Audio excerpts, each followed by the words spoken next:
Bismillahirrahmanirrahim. Assalamualaikum warahmatullahi wabarakatuh. Waalaikumsalam warahmatullahi wabarakatuh. Sehat semua anak-anak hari ini, pagi ini?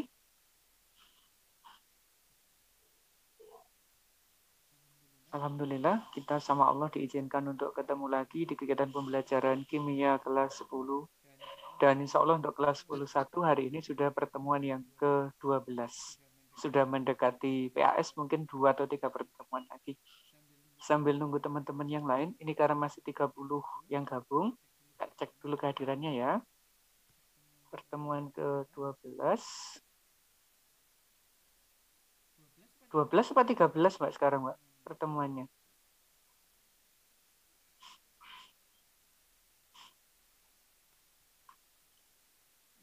Ini udah masuk pertemuan 13 lah kelas ini. Terakhir sampai di apa sih Mbak kelas ini? Saya lupa kelas 11 itu. Ikatan kovalen. Oh kovalen, berarti benar sudah. Gak apa-apa. Tanggal 4. Ahmad Arianto. Ini 10 berapa ini? Sorry, saya salah tulis. Makanya kok beda. Adinda Hasna masih join. Afrianto Hadir. Aiman Hadir. Alfi Saya. Aprita. Saya. Oke. Bella. Hadir, Mister. Calvin. Hadir. Cantika. Hadir, Mister. Devi. Hadir, Mister. Dewanti. Hadir. Elvaras. Hadir. Faiza Alia. Hadir. Faiza Maharani. Belum. Hadir. Hadir. Gale. Hadir. Gladys. Hadir, Mister. Kalisha. Hadir. Abian. Hadir. Aldis. Hadir. Irfan. Hadir. Naziro. Hadir. Nathan.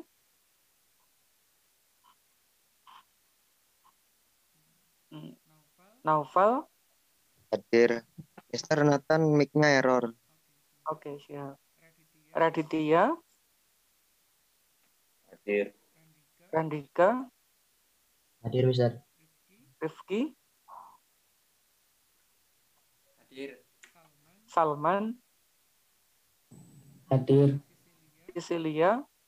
Hadir. Tiara. Hadir, Mister. Widya. Saya. Yasmin. Hadir. Yoga. Hadir. Zetria. Hadir. Alhamdulillah hadir semua untuk kelas 10.1 hari ini. Luar biasa, pertahankan terus kondisi seperti ini anak-anak ya, bisa maksimal di kegiatan pembelajaran. Baik, untuk pertemuan hari ini kita akan melanjutkan di ikatan kovalen anak-anak ya. Karena ikatan kovalen belum kita selesaikan, masih cukup banyak materinya. Sampai awal semester depan pun kita juga masih di ikatan kovalen kayaknya. Di pertemuan terakhir kita sudah menggambar struktur Lewis untuk senyawa kovalen. Ada permasalahan terkait dengan tugas di pertemuan 11 atau ada sesuatu yang perlu dibahas untuk tugas pertemuan 11?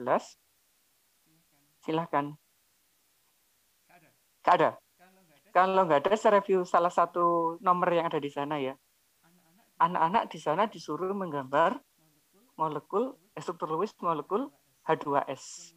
Kemudian di dalam kurung ini ada 16S gini ya. Ngerti maksudnya soal ini kemarin anak-anak? 1 dan 16 itu artinya apa? Nomor atom. Lah nomor atom itu dikonfigurasi dulu agar mendapatkan jumlah elektron valensi. Setelah elektron valensinya ketemu, baru kita bisa menggambar struktur Lewis. Jadi kita konfigurasi dulu. 1 hidrogen dan 16S. Gimana konfigurasinya yang hidrogen? 1S, 1 itu ya. Kalau yang ini, Ne diperpendek boleh 3S2, 3P, 4. Berarti ini valensinya ada 6, ini valensinya ada 1. Nah, untuk menggambarnya bagaimana? Dari atom S dulu. S itu punya 6 elektron valensi. Untuk stabil, kurang berapa elektron berarti dia? Kurang? 2. 2. Nah, 2 itu didapatkan dari atom hidrogen. Kan begini ya gambarnya kemarin ya. Ini memenuhi kaidah duplet. Ini kaidah duplet karena 2 elektron. Yang S-nya sekarang punya berapa elektron jadinya? 8. Itu memenuhi kaidah oktet. Terus ini juga boleh digambar begini kan ya. Ini H, ini H. Karena setiap satu pasang elektron boleh diganti dengan 1 garis. Baru di sini ada sisa 2 pasang elektron bebas. Nah, gitu ya cara jawab yang tugas kemarin ya. Apakah anak-anak ada yang belum seperti ini cara menyelesaikannya? Kalau ada yang belum, boleh diperbaiki, boleh disubmit lagi karena belum saya kunci untuk pertemuan 11. Oke. Tidak ada pertanyaan kan ya? Alhamdulillah. Saya tekankan, ini memenuhi kaidah duplet, ini memenuhi kaidah oktet. Nah, sekarang yang jadi pertanyaan, apakah semua molekul jika digambar struktur Lewisnya harus memenuhi kaidah duplet dan oktet? Jawabannya gimana kira-kira ada pertanyaan seperti itu? Ternyata tidak. Karena molekul-molekul yang memenuhi kaidah duplet dan oktet itu jumlahnya lebih sedikit dibandingkan molekul-molekul yang tidak memenuhi kaidah oktet. Tidak memenuhi kaidah duplet. Jadi lebih banyak mereka. Kalau yang memenuhi ini jumlahnya sedikit. Nah, molekul-molekul apa saja yang memenuhi kaidah duplet dan oktet? Yaitu hanya unsur-unsur pada periode 2 saja. Periode 2 itu berarti mulai dari karbon, terus nitrogen, oksigen, fluorin. Unsur-unsur inilah yang cenderung memenuhi kaidah oktet. Nah, selain ini, dia cenderung tidak memenuhi kaidah oktet. Kita ngambil contoh ya. Misalnya ada unsur di bawahnya N yaitu fosfor, di bawahnya oksigen itu ada S. Kita ngambil contoh, ada 2 molekul yaitu PCl3 dan PCl5. Ini anak-anak, ada 2 molekul yang identik. Nah, kalau kita konfigurasi, P itu nomornya kan 15, sedangkan Cl itu nomornya 17. Gimana konfigurasinya? Ne, 3S2, 3P, 3. Berarti valensinya berapa ini? 2 ditambah 3. Berarti valensinya 5. Kalau Cl, kira-kira berapa valensinya yang Cl? 3S2, 3P5. Berarti valensinya 7. Betul. Nah, sekarang kita gambar 2 molekul ini, yaitu PCl3 dan PCl5. Yang PCl3 dulu. P itu memiliki 5 elektron valensi. 1, 2, 3, 4, 5. Gitu ya. Yang di sini juga punya 5 elektron valensi. 1, 2, 3, 4, 5. Namun, yang di sini juga cuma mengikat 3 atom Cl. Nah, begini aja. Ini masih menyisakan 6 elektron valensi. Ini juga sama, ini juga sama. Ini juga sama, ini sama. Sehingga masih menyisakan 1 pasangan elektron bebas. Kalau digambar struktur garis jadinya gini, P, Cl, Cl, Cl, di sini ada elektron bebasnya. Nah, ini adalah yang untuk PCl3. Nah, bagaimana untuk yang PCl5? Berarti atom P-nya sekarang tidak lagi mengikat 3 atom Cl, tapi mengikat 5 atom Cl. Ini adalah atom Cl yang pertama, yang kedua, ketiga, keempat, kelima. Ini sama menyisakan 6 elektron bebas semuanya. Ini juga sama. Ini juga sama. Ini juga sama. Jadi gambarnya begitu. Nah, sekarang kalau kita gambar garis jadinya bagaimana? Ini Cl yang pertama, ini Cl yang kedua, ini Cl yang ketiga, ini Cl yang keempat, ini Cl yang kelima. Nah, gambarnya begitu. Saya lengkapi dulu ya. Nah, ini butuh waktu gambar melengkapinya. Nah, kalau sudah anak-anak, sekarang kita lihat jumlah elektron yang sekitar atom P. Kalau ini kan jelas oktet ya. Ini 8 elektron. Ini jelas 8 elektron. Ini juga jelas 8 elektron. Tapi bagaimana dengan P di sini? Sekarang punya berapa elektron? Juga punya 8. Nah, berarti baik atom P maupun Cl ini masih memenuhi kaidah oktet. Nah, sekarang yang ini bagaimana? Ini punya 8. Ini punya 8.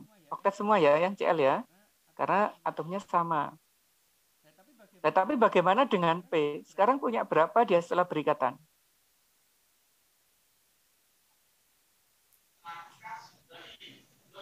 Punya 10. Punya 10 elektron. Berarti dia sudah tidak oktet lagi. Karena sudah melebihi dari 8 elektron. Boleh nggak kalau seperti itu? Ya boleh. Karena kebanyakan molekul tidak memenuhi kaidah oktet. Hanya sedikit sekali yang memenuhi kaidah oktet. Apakah hanya unsur P? Ternyata tidak. Unsur S juga sama. Misalnya ada senyawa ini, SF4. S itu 16 nomornya. F itu 9. Berarti kalau dikonfigurasi, ini Ne, 3S2, 3P4. Yang ini 1S2, 2S2, 2P5. Ini valensinya 7, ini valensinya 6. Kalau digambar, S punya 6 valensi. 1, 2, 3, 4, 5, 6. Yang 4 dipakai berikatan dengan F. Ini F yang pertama, F yang kedua, F yang ketiga, F yang keempat. F juga sama, punya 6 elektron sisanya. Nah, gini gambarnya. Kelamaan ya gambarnya ya. Nah, kalau sudah, ini kan oktet. S yang F yang ini juga oktet. F yang ini. Semua atom F oktet. Tapi bagaimana dengan S? S-nya tidak lagi. Ini punya 2, 2, 2, 2, ditambah 2. Berarti ada 10 elektron. Jadi untuk molekul SF4, dia juga tidak oktet. Dan sangat banyak atau banyak lagi molekul-molekul yang tidak oktet. Jadi anak-anak ya, pertemuan hari ini kita fokusnya di situ. Tidak semua molekul memenuhi kaidah duplet dan oktet. Tapi malah kebanyakan molekul melanggar dari aturan oktet dan duplet itu. Bisa dipahami ya materi hari ini ya? Sangat sederhana gitu. Jadi di tugas pertemuan 12, anak-anak akan belajar gambar-gambar yang seperti ini, gambar-gambar molekul yang tidak oktet. Santai ajarin, nanti rekamannya tak kirim linknya ke salah satu teman, jadi bisa ngakses rekamannya kalau ada permasalahan waktu ngerjakan tugas. Gitu. Cukup ya? Oke, kalau cukup, saya tambahi satu materi lagi yang masih di ikatan kovalen. Nah, ini. Biar minggu depan kita sudah masuk di materi dalamnya. Sekarang kita selesaikan yang materi pendahuluannya. Ikatan kovalen, kemarin kita mengenal sudah ada 3 ya anak-anak ya. Apa yuk? Masih ingat?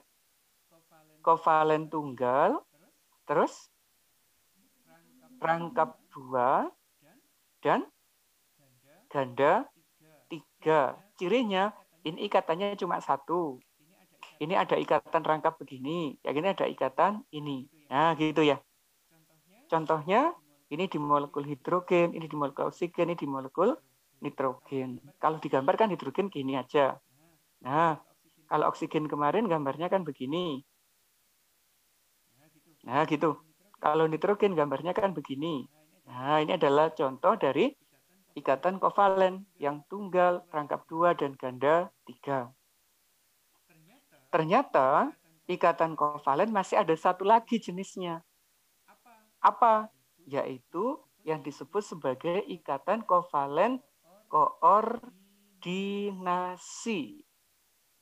Wah, ini luar biasa materinya kalau itu. Di kelas 12 akan didominasi materi ikatan kovalen koordinasi, terutama saat membahas kimia unsur. Begitu. Nah, sekarang apa kovalen koordinasi itu?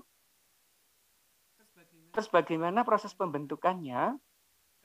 Kalau dari konsepnya, saya nggak usah share screen ya, nggak usah share screen dari PPT ya, karena cukup dari nulis saja. Kalau kita membuat ikatan kovalen anak-anak ya, kayak misalkan hidrogen, hidrogen kan punya satu elektron, ini juga punya satu elektron sharing. Nah, yang digunakan untuk berikatan adalah satu dari atom yang kiri, satu dari atom yang kanan. Artinya kedua atom ini menyumbang elektron untuk berikatan. Oksigen ini juga sama. Ini nyumbang 2 yang kiri, yang kanan juga nyumbang 2. Berarti sama-sama nyumbang 2.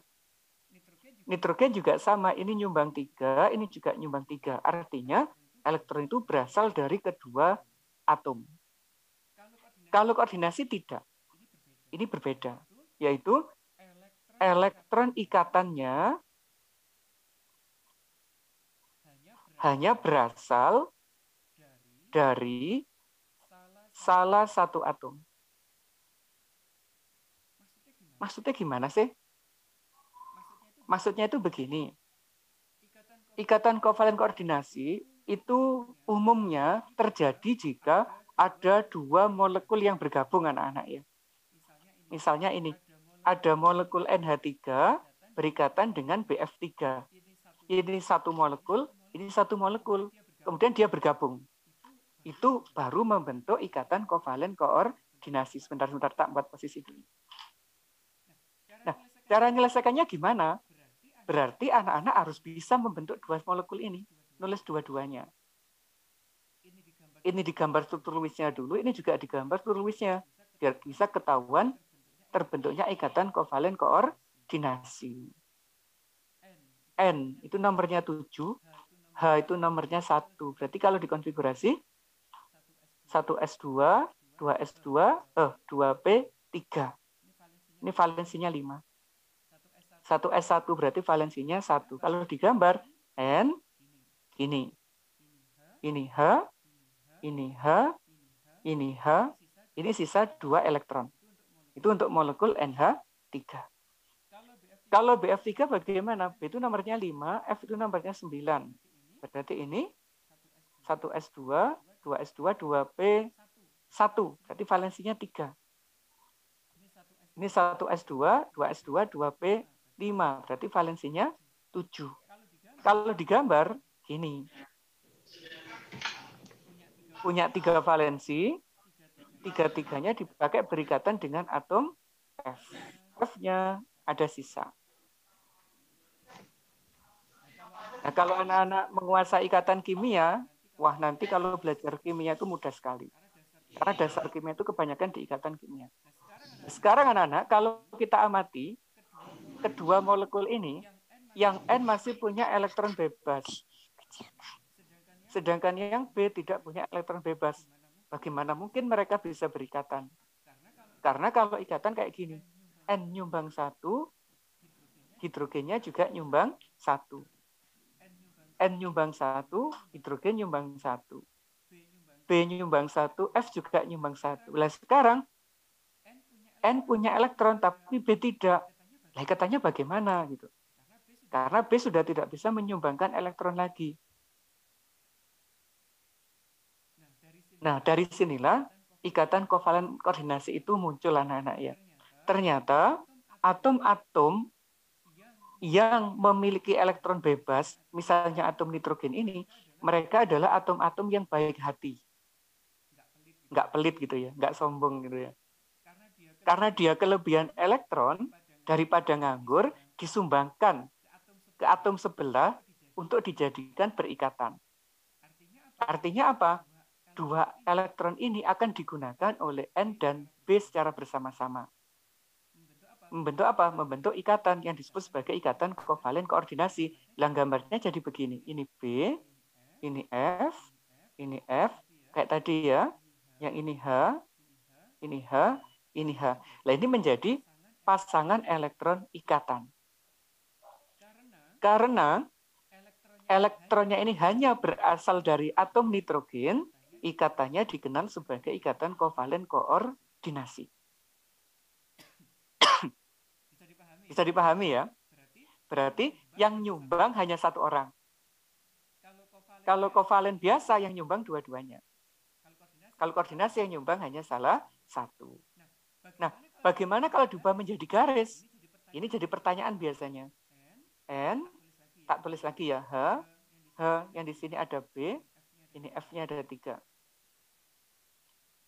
Apakah boleh dibentuk garis begini? Ternyata boleh. Ada juga yang mengatakan ini harus dikasih panah. Nah ini Mbak, Mas ya, membedakannya. Ada yang boleh garis saja, ada juga yang membolehkan dikasih garis, dikasih panah. Nah panahnya itu menunjukkan apa? Menunjukkan arah elektron yang nyumbang. Karena ini berasal dari N, berarti panahnya dari N menuju B. Kalau tidak dikasih panah gimana? Ya nggak apa-apa, tidak masalah. Gitu ya, cara menuliskannya ada beberapa tipe. Boleh pakai titik gini, sama kayak biasanya.